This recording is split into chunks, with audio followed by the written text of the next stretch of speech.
Hey guys, welcome back to Top 1%. And in today's video, we are making a book review of Awaken, the Giant Within, written by Tony Robbins. And I can promise you one thing. If you watch this video till the very end, it's going to be a little bit longer. But if you watch till the very end, you're going to walk away with a lot of value.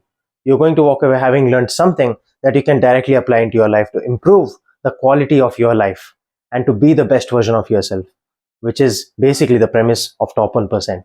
That's what this channel is all about. We talk a lot about physical fitness, but mental and emotional fitness is also another thing that you need to pay attention to.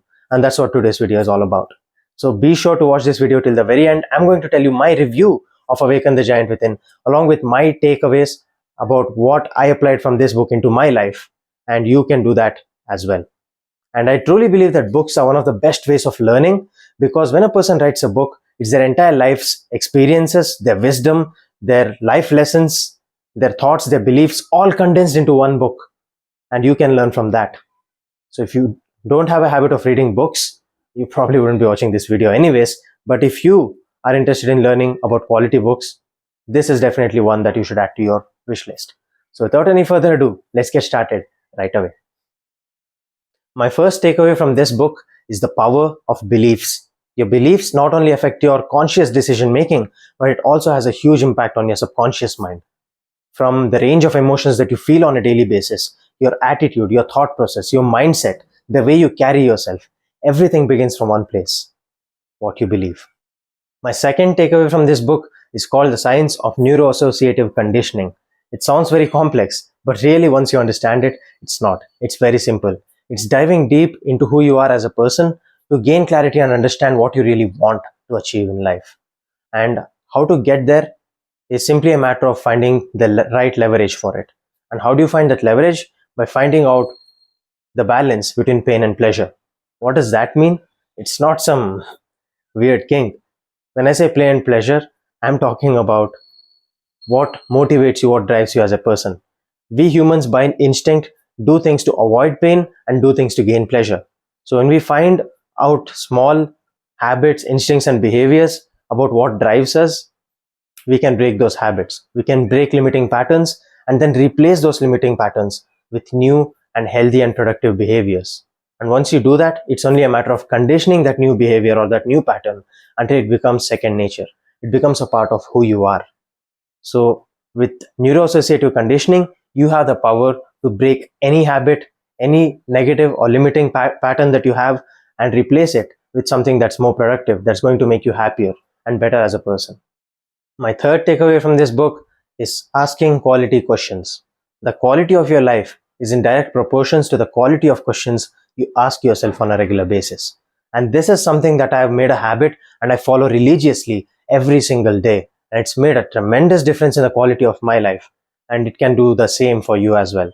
So there are three types of questions that you follow as a routine. Your morning questions, which you complete as soon as you wake up in the morning while you're getting ready. Night questions, which you do before you go to bed, and problem solving questions, which you can utilize whenever you're in a tough situation, whenever there's something that's bothering you and you need to find the answer to it. You need to get out of that. So this is very simple. The morning questions go as follows. What am I happy about? What am I excited for? What am I proud about? What am I grateful for? What am I enjoying in my life? What am I committed to? And whom do I love and who loves me? These questions make sure that you shift your mind towards something positive. It puts you in a positive headspace. It makes you feel good and recognize and realize the things that are going well in your life and gives you clarity on what you need to focus on. It instantly kind of switches your brain onto something good, something that is positive. And that's the best way you can start your day. And the beauty of these questions is that you don't really need to sit down, write down something or make time for it. You can literally follow these questions while you're brushing your teeth, while you're drinking water, while you're changing clothes, while you're just getting ready to start the day. So there's no excuse really. It doesn't take extra effort. It doesn't take extra time. It's just questions that you ask yourself consciously in your mind. And the night questions are as follows. What did I give today? What did I learn today? How can I use today as an investment for my future? Or how did it improve the quality of my life? How can I be better? And lastly, what am I grateful for? You start your day with gratitude and you end your day with gratitude so that you can go to bed again on a positive note, you can feel good, and you can make sure you're going in the right direction. And the problem solving questions, they help you get clarity in a situation where you're not in a state of mind to make a rational decision. You're not in a state of mind to think clearly and to understand what exactly is happening. All of these quality questions are on your screen, and I recommend that you take a screenshot and follow this in your own life, and you're going to see the difference. My fourth takeaway from the book is the power of words. Your vocabulary that you use both consciously and subconsciously determines your focus, and your focus determines your results. As simple as that. So let's take a simple example of a metaphor that you use. A lot of people, when they're about to do something, they say something like, okay, here goes nothing, and then they try to do it. Think about the kind of frame of mind you're going to be in when you say, here goes nothing, and you're going to try to do something. You already accepted defeat. You've already accepted failure before you even try. Compared to that, imagine if you told yourself, all right, let me give it my best. Do you see the sudden change in your frame of mind? This time around, you're going to actually give it your best, and your chances of succeeding are way higher. Small things make a big difference. And I'll give you another example. How about somebody who says, I have to go back to work again. It's back to the grind. When you call your work grind, you're kind of having this attitude that it's hardship and sorrow and pain and something that you're forced to do. Whereas if you say, I'm doing what I love to do, this is my purpose, this is my passion. Do you see the difference in the frame of mind that can make? Your reality is dictated by how you choose to look at it. So be very careful about your choice of words, both that you say out loudly and what you say inside your mind. And my fifth takeaway is understanding your emotions. Most of us human beings, especially men, we have no clue about what emotions are and what they mean. If I asked you to take a sheet of paper right now and write down all the list of positive and negative emotions that you experience on a daily basis or a weekly basis, most people are probably going to write down 3 or 4 or 5 positive emotions, but they're going to write down 10, 20 negative emotions. And that says a lot about the quality of life that you are living. And here's another thing. Your emotions are your mind's way of giving you a message. You need to understand what's that underlying message. Each time you experience something positive, it's your mind trying to tell you, hey, this felt good, do more of this. And each time you experience something negative, it's your mind trying to protect you from something negative or any sort of bad consequence. It's telling you, hey, that doesn't feel good. So I'm giving you pain so that you understand not to do this the next time. Every negative emotion has an underlying message, and that message calls for a call to action. Action that you need to take in order to take a corrective path to avoid that same pain that brought you here in the first place. So understand your emotions, understand the message underneath them so that you can make smarter decisions in your life. My sixth takeaway from this book is about understanding your values. We all have values based on which we build our entire lives. For example, for somebody, honesty might be their topmost value, and their entire life, all the decisions that they make are based on that value. For someone, loyalty might be important. For others, it might not be as important. So, I want you to make a list of your top 10 values.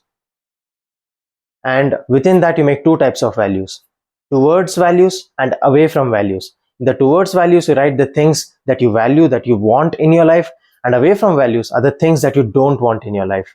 Once you do that, it gives you a very clear distinction of what you want in your life and what you don't want, what you stand for in this life and what you stand against.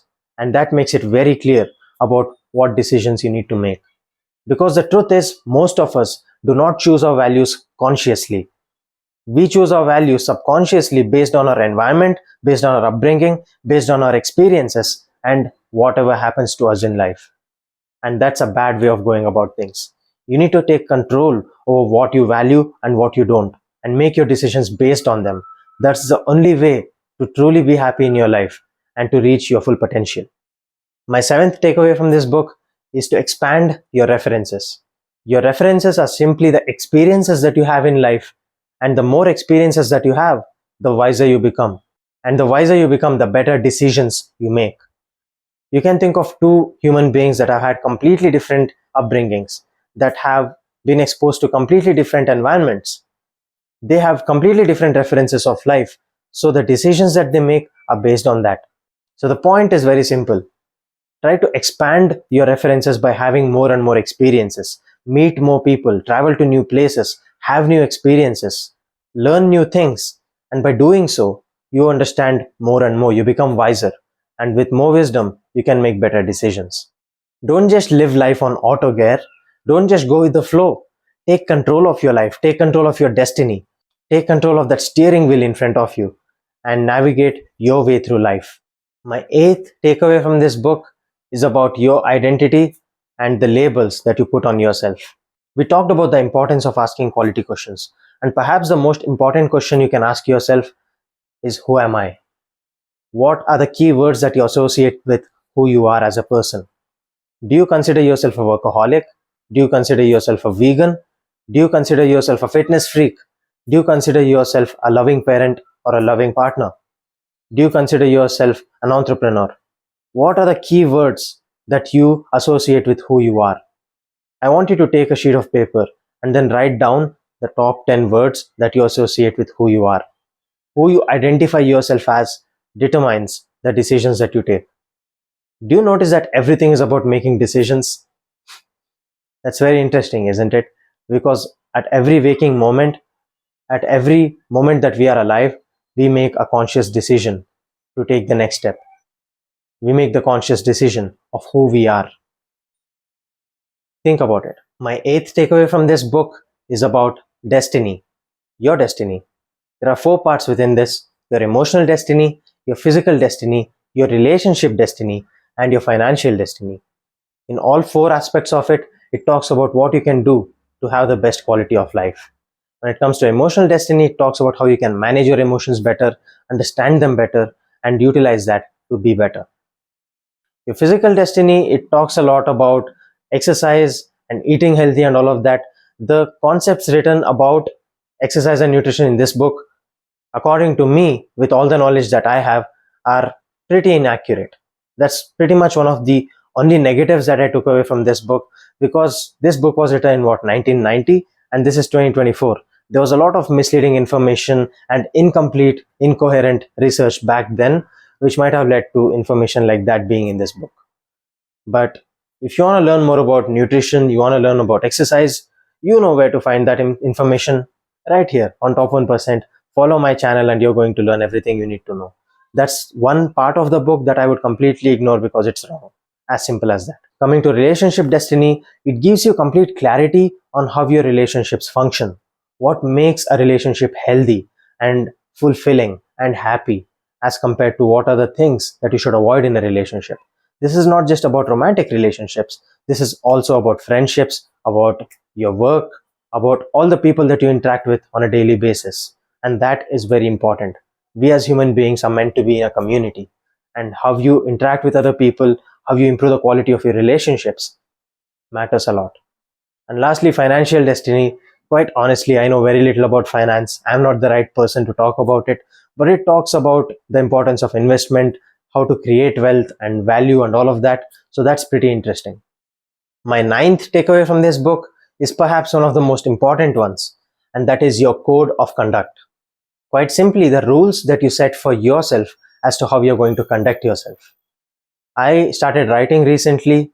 I mean, I always used to have a journal, but it was on my phone. I used to write that about my thoughts and my experiences and my emotions and basic stuff like that.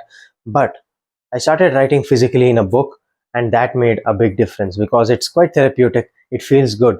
And I wrote down about my code of conduct, about values and rules that I hold myself up to. And that makes a huge difference about who you are as a person. Give it a shot. My 10th takeaway from this book is perhaps the cornerstone of everything that this book is based upon, and that is called CANI, constant and never-ending improvement. That's what my life is based upon as well before I even started reading this book. And that's simply this: at every moment, every single day, you try to be the best version of yourself. You try to improve. You ask yourself, what can I do to be better? What can I do in a better manner? Every aspect of life, whether it's your health, your fitness, your relationships, your career, your finance, your friendships, relationships, everything that matters to you. Think about what you can do to be a little bit better today than you were yesterday.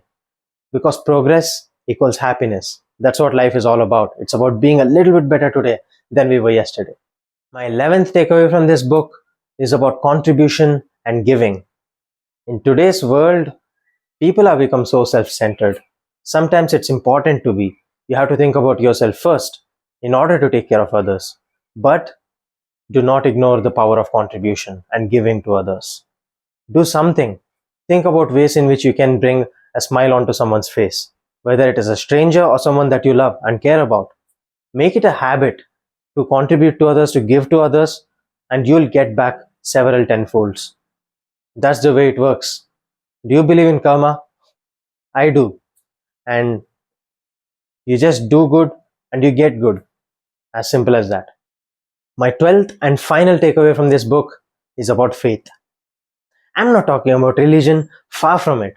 I'm talking about having faith in life, having faith in the way things are. So you need to constantly believe that whatever happens in life happens for a reason. At the end of the day, everything happens for good.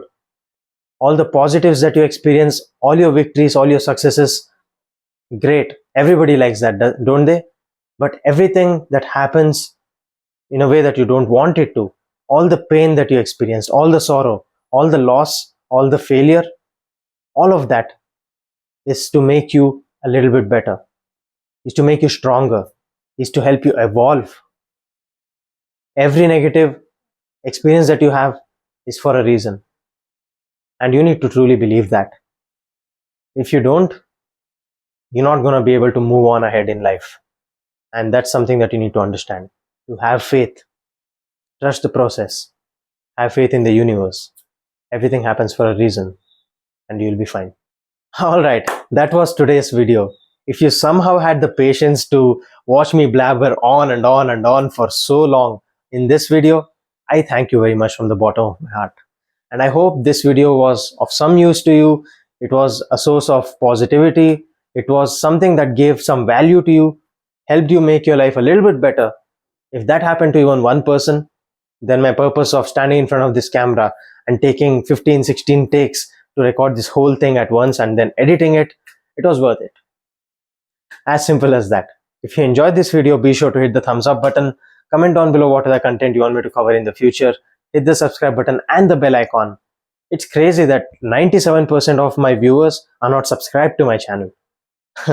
So please, if you're one of those people who are watching at this point and you're not subscribed, please do check the subscribe button once and make sure you hit it. Alright, that would mean a lot to me. So thank you for watching, and until next time, take care, stay hungry.